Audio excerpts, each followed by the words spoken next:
স্বৈরাচারের স্নাইপারের মুখে ঢাকা বিশ্ববিদ্যালয়ের এক শিক্ষার্থীর প্লিজ কেউ কাউকে ছেড়ে যাইয়েন না আকুতি অথবা খালি গায়ে এক তরুণের হাতে জাতীয় পতাকা উড়ানোর দৃশ্য ২৪ জুলাই আন্দোলনে সামাজিক যোগাযোগ মাধ্যমে ছড়িয়ে পড়া আন্দোলনকারী তরুণদের সব সাহসী দৃশ্য সেদিন ঐক্যবদ্ধ করেছিল পুরো জাতিকে, জুগিয়েছিল সাহস।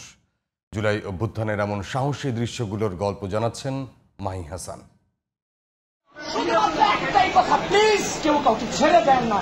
৫ই আগস্ট সকাল 10:30 ঢাকা মেডিকেল কলেজ। ছাত্র জনতার উদ্দেশ্যে এমন আকুতি ঢাকা বিশ্ববিদ্যালয় শাখা ছাত্রদলের যুগ্ম সাধারণ সম্পাদক আবিদুল ইসলাম খানের, যেখানে তিনি বলতে চেয়েছিলেন বিপদ যতই আসুক ঐক্যবদ্ধ থাকলে বিজয় সুনিশ্চিত।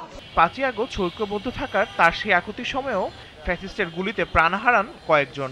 পরিস্থিতি অনুযায়ী আমার ভিতর থেকে বেরিয়ে আসছে, এটা কিভাবে আসছে সেটা আমি নিজেও জানি না। ছাত্র জনতা মুষ্টিবদ্ধ হাত উঁচু করে প্রতিজ্ঞা করতেছে যে হ্যাঁ আমরা ছেড়ে যাব না। ঠিক এর 5 মিনিট পরেই তো আমরা চাংখারপোলের রাস্তাটাতে যখন নামলাম, এই অবস্থায় আমাদের হাতে নাই কোনো অস্ত্র, আমাদের সাহস আর 3.5 হাত বডিটা নিয়ে আমরা সেই চাংখারপোলে এই 300-250 মানুষ আমরা নিজের জীবনটা দিয়ে আমরা সেদিন লড়াই করেছিলাম। সবচেয়ে উজ্জীবিত যে ছেলেটা ছিল মানিক মিয়া সাহারি, তখনও পর্যন্ত আমি জানতাম না সে মুন্সিগঞ্জ পৌর ছাত্রদলের সদস্য সচিব। সর্বপ্রথম স্নাইপার অ্যাটাকে সে মারা যায় আমার ঠিক সামনেই। এখানে 5 জন শহীদ হয়। তরুণের ছাত্রনেতার ঐক্যবদ্ধ থাকার আহ্বানে সেই ভিডিওটি ছড়িয়ে পড়ে সামাজিক যোগাযোগ মাধ্যমে। এরপর ঢাকা বিশ্ববিদ্যালয়ের দেয়ালে দেয়ালে সেই গ্রাফিতি এঁকেছেন তিনি। অভ্যুত্থানে অংশ নেয়া সকল ফ্যাসিবাদ বিরোধী শক্তিকে ঐক্যবদ্ধ রাখতেই তার এমন ব্যতিক্রমী উদ্যোগ বলে জানান তিনি। এই গণঅভ্যুত্থানে আমাদের অনেক বিগ স্টেক ছিল, যেখানে আমরা এই গণঅভ্যুত্থানকে রূপ দেওয়ার জন্য, কোটা সংস্কার আন্দোলনকে গণঅভ্যুত্থানে রূপ দেওয়ার জন্য আলাদা প্ল্যাটফর্ম তৈরি করে 14 তারিখ রাতে রাজু ভাস্কর্য থেকে হাসিনাকে গোটা বাংলাদেশের স্বৈরাচার শব্দে প্রতিষ্ঠিত করেছি। বারবার আন্দোলনটাকে আমরা এক দফার দিকে ত্বরান্বিত করেছি। খালি গায়ে দেশের পতাকা উড়াচ্ছে ছাত্রদলের এক কর্মী, নাম মুত্তাকিন।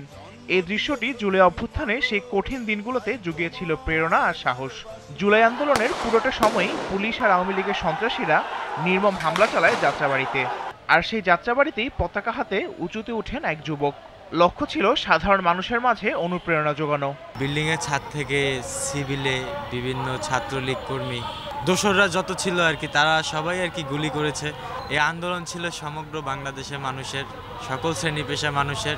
নাহলে এরকম একটা বড় স্বৈরাচার পতন করা আর কি খুবই অসম্ভব।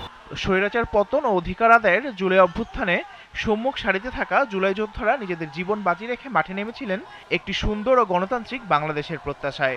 তাদের চাওয়া ঐক্যবদ্ধ এক বাংলাদেশের মাধ্যমে সাধারণ মানুষ ফিরে পাবে গত 1.5 দশকে হারানো মৌলিক অধিকার। Mahi Hasan, GTV news, Dhaka.